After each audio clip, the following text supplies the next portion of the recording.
Hello, everyone, and welcome to the newest episode of the Conservative Central broadcast. For this episode, we're going to be talking about the effects the pandemic lockdown has had on American youth. With us today is Red Bear. She is one of the members of our Amino community. Hello. Hi there. So what do you think about everything that's going on? How's it affected you? Oh goodness, it is. It's been a wild ride, I'll just say that. I mean, Yes, it has. yeah. Just, oh my god. I think at first, I didn't know, what was gonna happen, and it was all really scary. First, like, the schools unexpectedly close, and you think you're never gonna see anyone again, and then, you know, than the adult, all the adults around you, because you don't have any, actual freedom or individualism yet. All the adults around you are just like, telling you to be afraid of everyone and everything and to stay in your room all day and not go outside. And it's difficult. It was difficult. Yeah, it was a very paranoid time. So whenever the lockdowns first started happening, what happened with you? Oh, well, that's, oh goodness. I tried to forget about it, honestly, like a couple of months ago because of how awful it was, so my brain just kind of blanked half of it out, but okay. So I remember, I think it was a week before the lockdown actually began. It was supposed to be the day before my state got out for spring break. All the schools let out. And with that, you know, we were like, what? We just thought the schools had just let out a day early. Because why the heck not? But then, during the middle of our spring break, which was back in March of 2020, I remember I was at my grandparents' house actually, and they had turned on the news, and I remember how the whole world just like fell apart. It felt like I just, someone had just like ripped everything that I had, little of what I had, you know, away from me. Because, growing up's difficult, as it is, but that was just really hard. I Absolutely. remember, yeah, I remember hearing on the news while I was at my grandparents' house, though, about just immediately that they had like a whole list of states that were being, going like code red, and doing lockdowns. And I remember I think it was because my grandparents, which were the adults around me at that time, were panicking. They were really paranoid about it. I think it kind of made me paranoid about it. Because again, back during the beginning of all this, we thought it was a virus that was going to kill us all, and it was the apocalypse, it was the end of the world. So I think just the paranoia aspect of it, and the thought that, hey, you're never going to see anyone again, you're never going to, go back to school ever again, or do what you would usually do ever again. That that can that that usually does not have a good impact on people. Absolutely not. That's a lot of stress. Yeah, that's a lot of just like sudden, just smack to the face. But I remember, I think my grandparents, they were too afraid to actually send me back home. They wanted to send me home because, again, they were paranoid and they thought I carried like the virus or something. I don't even know. But Mhm. so I had to spend like 2 nights at their house, and I remember the first night I was there, um, I couldn't sleep at all. Um, I remember because I couldn't really go outside at all, I stayed in their guest room, 24 hours a day for, at least a week, um, before they sent me home. And I remember on that first night, it was like 2 in the morning, right?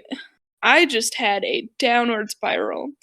I remember how again, my brain has just manually just blocked half of this out because of how not in the right mindset I was, you know. I went into a place that night, or I started going into a place of it was so awful. Like, I would not wish that on anybody, because it was a lot.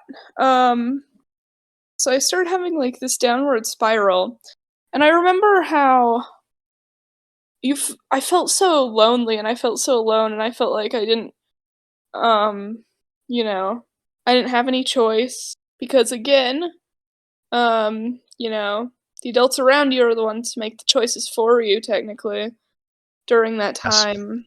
So you didn't have a choice. You don't have, you can't really speak up and like get yourself out of that situation. You just have to blindly trust everyone around you, people on the news, like what they're saying on the news, because then that And, also affects what, everyone believes. mhm. And everyone Um, was basically implying that this was going to be a horrible, horrible, horrible event, and oh, yeah. I can only imagine. So after that downward spiral, which resulted in an edgy, like, early 2000s, like, writing edgy poem time. I don't even know. I was just writing and writing about my feelings and my thought process. Um, which now that I look back on it, I'm like, wow, I didn't think I could write like that because of just it. It just messed me up. Um, but I mean, like, I remember. So after I was sent home from my grandparents' house. It was a 6-month long lockdown in the US. So, 6 months of being inside. And, I was in my room all the time. I think I went on like daily walks or something, but even then, it was really hard for me to get out of bed. I would spend all my time in bed. So, um, again, I know this sounds like an edgy, like, scene, like My Chemical Romance type thing, spending all my time in bed. But that's what happened, because I wasn't. I think another thing that really impacted me was, especially, like, older people, like people in their 60s, 70s, 80s, the older people, and some adults, but mostly the older people who were really paranoid about it, um blaming young people for all of it. They're like, I remember a select few comments, or just theories about how it's the young people that are gonna kill us all with this virus because they're gonna give it to all of us. Because Mm. whenever we started tracking or looking closer at how the virus affected, the U.S. population, it was younger people who weren't getting it as bad at first, and it was just, oh my god, you just felt so singled out. Honestly, it wasn't. Yeah, I mean, it wasn't as bad as I'm making it sound, but you felt singled out. Mhm. Um, because everyone was pointing the finger at you, right? And because everyone was pointing the finger at you, and again, you're basically still a child, you have no choice but to believe them. So you start blaming yourself, and it, you might not be doing it directly or without even knowing it, but me and, I've noticed a lot of people my own age just kind of blamed ourselves for some of it. But Yeah. oh goodness, where was I? So during I think it was during June or July, you had the whole argument of, should we send people back to work and should we send the kids back to school? That was a hot topic even through August and September and October for some areas of the country. But for my area of the country, June and July and August, a little bit of August, were the hot, months of debate on, should we send the kids back to school? So I remember there were two groups, and I wasn't a part of any specific group, but um I wanted to go back, because being away from all the people that you know, because all the people that you know are the people that go to your school. Um, Mhm. like being taken away from everyone you know and not being able to socialize with anyone for 6.5 months.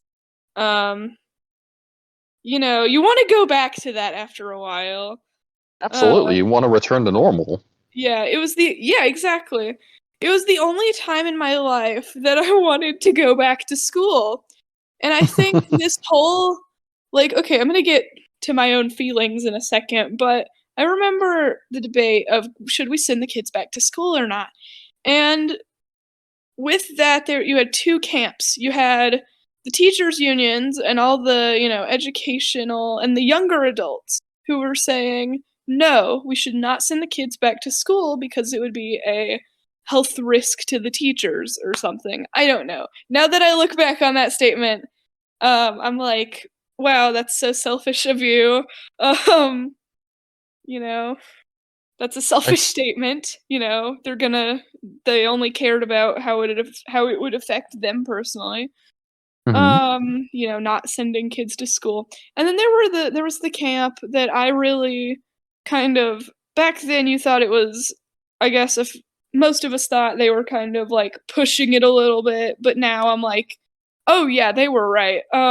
Send the kids back to school." That was the second camp, and it was mostly made up of, you know, middle-aged people and parents specifically who had, had enough of their kids at home and who were saying, yes, send the kids back to school, send our kids back to school. We don't want the kids at home. And now that I look back on that second camp, I could also see another side to why they wanted their kids to go back to school. So when you spend so much time with, a person, when you're spending 6.5 months with a person, you get to really know them. Let's just put it like that. And Mhm. you start to see behavioral patterns and, just how they act, how they change. And I think one main reason why all the parents were urging, the schools to open back up and for teachers to let kids go back to school was because they saw how awful the mental health impact was on kids, specifically teenagers, actually, which is my group. So I'm like, wow, they were actually right.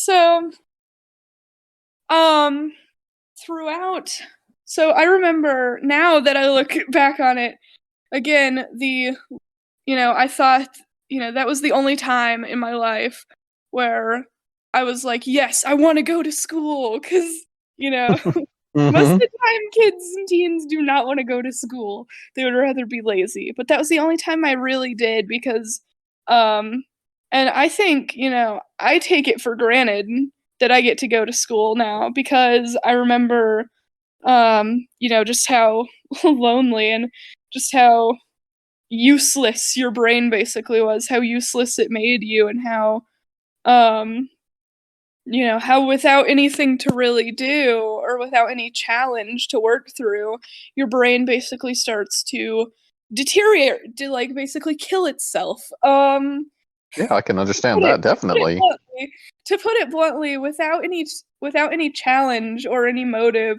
the human brain will start to deteriorate itself in order Mhm. to save energy.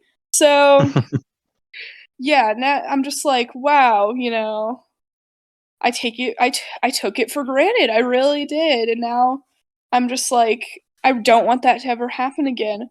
So, enough with my personal experience. Let me just talk about some things that I noticed about people around me. So, Absolutely, yes. Please, what my what do you think? okay. So, these are just specifically people around me. I'm not speaking for all of my age group, but Mhm. Um, gotta sit up in my chair for this one. Um, the so here you go, buddy. I'm gonna give you some tough numbers to swallow. Um, Uh-oh. the so When speaking to a mental health professional, I found out some very shocking information.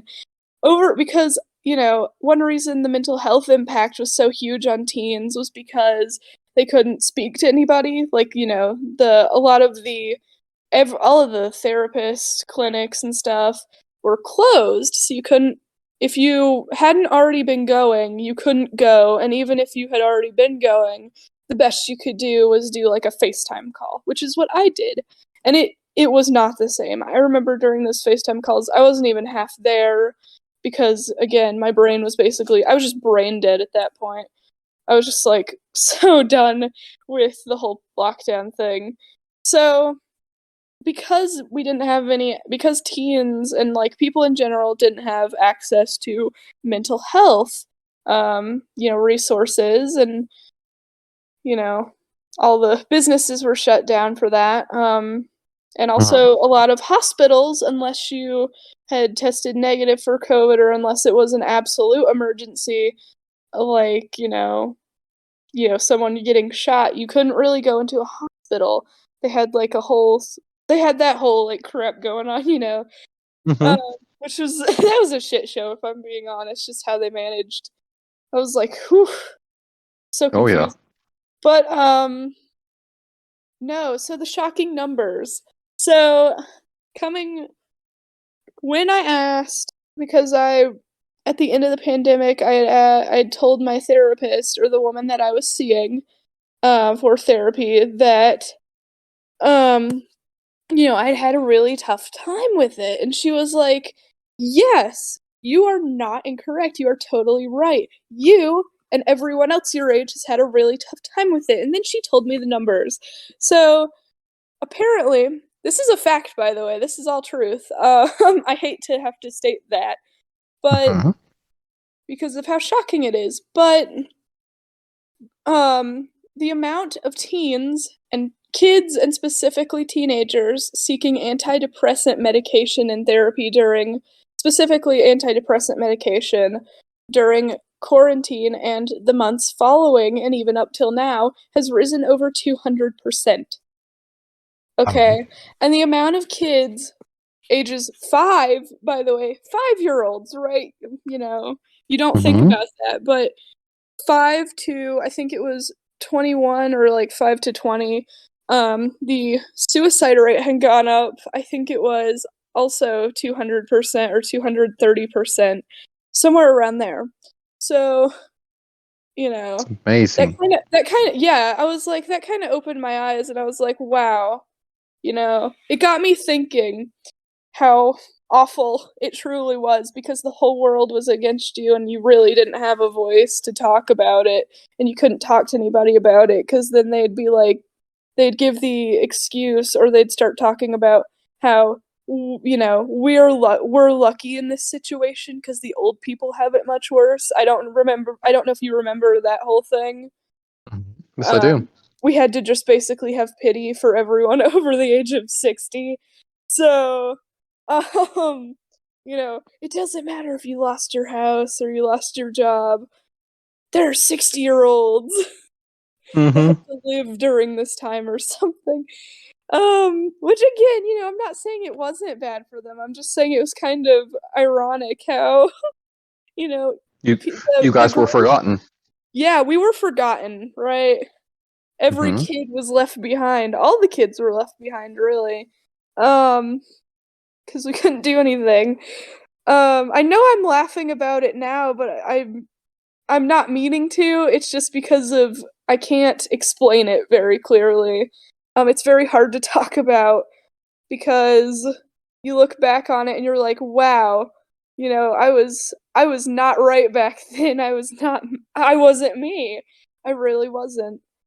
Mm-hmm. Um, I'd say that a lot of people probably laugh about it because there were so many absurdities involved. Yes, I think that's why I'm laughing about it now, is because of how absurd, and how Mm-hmm. we all believed it. We were all like, "Oh yeah, the young people were the ones that were carrying COVID." I didn't believe that one as much, but that's just an example. Mm-hmm. Um, I think, yeah, so there you go. That's my personal experience with it. Um, I also noticed, sorry, I'm going to add one more thing. Mhm. Another thing I noticed is whenever they did finally let us back in school, we had to wear the masks, right? And um it's basically like this whole past year we had to wear masks. Even if you had gotten vaccinated, you still had to wear a mask in school. And it was like it was like capital sin if you took that mask off for 1 second. It was capital sin. It was Oh, like, absolutely. oh god, Just I remember it was just ugh. They were some like, people got to the point of violence if someone yeah. wasn't wearing a mask. Oh yeah. Well, I'm saying like specifically in the school system, unless you were a virtual student, you had to wear a mask for 9 hours a day. Zero Mhm. tolerance policy means, it doesn't matter if you're suffocating, it doesn't matter if you were choking on your lunch, you had to keep a mask on. So, Mhm. and I think it's really bizarre to think about, but for some reason we all normalized kids wearing masks specifically, like 5-year-olds, 3-year-olds. Um, my aunt can barely keep my 3-year-old cousin from like doing like she can't even she'll still do, kids will still do stuff even if they're told no, right? Of They're course. like 5, okay? You have kindergartners. Okay, teenagers. Okay, teenagers are the most notorious for not wanting to, follow the rules. Of Like, course. um, you know, how are you gonna expect him to do it? Like, what's the point? But it was really sad to have to see and realize that you were doing that for 9 hours a day against your will. You weren't really allowed to be told. They didn't really tell you why you had to do it for 9 hours a day. You were just expected to, but Mhm. yeah, It was a crazy show. I'll say that much. And it was. It I'm was. far I'm far removed from the effects of it being outside of school, but just from the stories I've heard, it's amazing because very few stories have been told. Everything has been focused about older people and the Yeah, people who have had the virus, but very little's been said about younger people and all the effects of this complete lifestyle change on them. yes. And I think one of the things in there is the whole phrase of "no child left behind," as the public education system likes to call it. Well, Hmm. I remember I've talked to you before actually, um, about playing off of that and making the pun about this whole quarantine situation and the pandemic on the youth. Every kid left behind or all kids left behind. Um, but yeah, it's just they focused so much on um the news and like all the adults and everyone focused so much on how we should have pity and how we should worry for the old people when nobody really, and still nobody talks about it, nobody like tries to bring it up um about how kids and younger people were basically suffering in silence the whole Hmm. time. And it's really Left behind. yeah, yeah, we were all left behind essentially because you had nobody, no adult, you felt like no adult, you felt like you had to blindly just trust the adults because nobody really cared about you anymore. You were just kind of left behind and told to sit in your room all day, you know? So, Hmm. What and kind of yeah. what kind of impression has that left on you towards teachers and parents in general? Oh, well, the teachers one, we could, that's a whole other thing on its own, really. But Hmm. parents, like adults, I'm gonna just group this into one category. Adults, right? This whole Hmm. thing of, you know, I think it's led me to the realization that, you know, not all adults are not as perfect as they try to come off to be, right? Hmm. We can't always trust adults, and it's actually led me to be questioning, the authority more. It's led me to questioning adults more. Um I'd say which that's a good thing. Yeah, which surprisingly and not surprisingly as well, most of my generation would frown at me and, curse me out for wanting to go against adults and like wanting to, question the authority. But, Mm-hmm. you know, it's led me to question because, you're growing up, you're told to, trust adults, follow what the adults say, but throughout a pandemic and a lockdown where you're left behind, it changes you. It makes you question that narrative of, well, should I really trust the adults? Yeah, exactly. I believe it went to show that there not everyone is or everyone is fallible, I should say. Mm-hmm. Yes, I agree. I agree 100% on that. With teachers, how my view on teachers changed. I had a generally positive view on teachers. I thought that they were like, underpaid and they were overworked and they had to do a lot more work. The usual complaints given by specifically public education uh, Mhm. teachers, public school teachers. And I was, before the whole pandemic thing, I agreed with that, I openly agreed with that, and now I laugh at myself, and I'm a little embarrassed to say that because of my eyes were essentially opened at the end of quarantine because Mhm. you were stuck in this dark place, and I think the thing that really just sorry, I'm gonna cough 1 second. That's all right. Sorry. The thing that really put the cherry on top for me, sealed the whole deal, was when all the teachers unions, right? All the teachers unions were saying how um, kids were going to bring COVID to school and how, we shouldn't trust that the kids won't bring COVID and oh, the kids are going to kill teachers and put them at risk, which was a big fat lie because all the teachers had been, vaccinated, at least in my area, all the teachers had been vaccinated since February. Okay, Hmm. they'd all been given vaccinations at the whenever vaccines were available. Sorry, I'm getting ahead of the COVID pandemic timeline here. That's Um, okay. but they had all been like at the beginning of the school year, and like I think it was a month, like a few days before school started, they were all eligible to get vaccines because they were public education workers. So Hmm. it was kind of weird at first, like why they were, blaming the students and the kids for something they had no control of, and they were so pissed at us and they thought we were going to kill them all.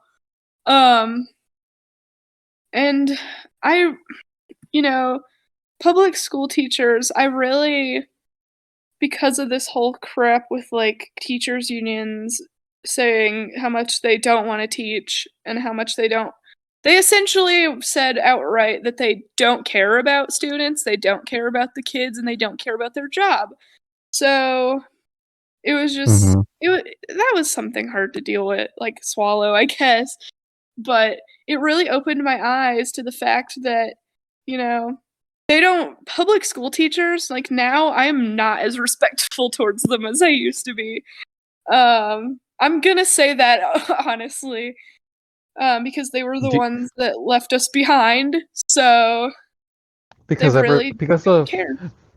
because of everything that happened. Excuse me. Do you believe that if does it feel like many of them are just in it for a paycheck? Oh yeah, totally. It feels like they just want the money out of it. They don't care because half the time teachers anymore don't even teach. They just put on a video and then give you a quiz and grade you really hard on the quiz and you end up getting really bad scores. And your parents are yelling at you or, you're mad at yourself for getting a bad grade or a score on something when in Hmm. reality it's not your fault. It's because the teacher isn't teaching and they don't want to teach because they don't care about, the students. Hmm. Um Mm. That's a Yeah. large discussion in and of itself. It is. It is. Sorry. We're bleeding Oh into a no, different discussion here. no, that can be saved for a future day. Yeah. All right. Any more comments that you would like to add? I think just to sum it all up in a nutshell is Mm-hmm. that again, it's really opened my eyes to like I was so blind during the pandemic. I was not there completely half the time.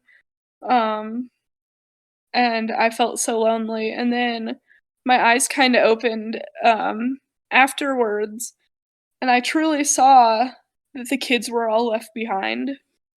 Mm-hmm. So Yeah, it's a major eye opener, I imagine. it was, oh my gosh. It felt like a light bulb just had like exploded over my head. Well, Yeah. I'd like to thank you for letting me interview you on this topic, especially one that was so important and so personal. Yeah. I want to say it was neglected as well, but Mm-hmm. yeah. Well, I thank could you. definitely see that. Yeah. Oh no, you're welcome. Thank you. Uh, Thank it was you. it was nice having you, and we'll see you for the next interview. Oh, well, thanks. See ya. Thank you. Bye. Bye.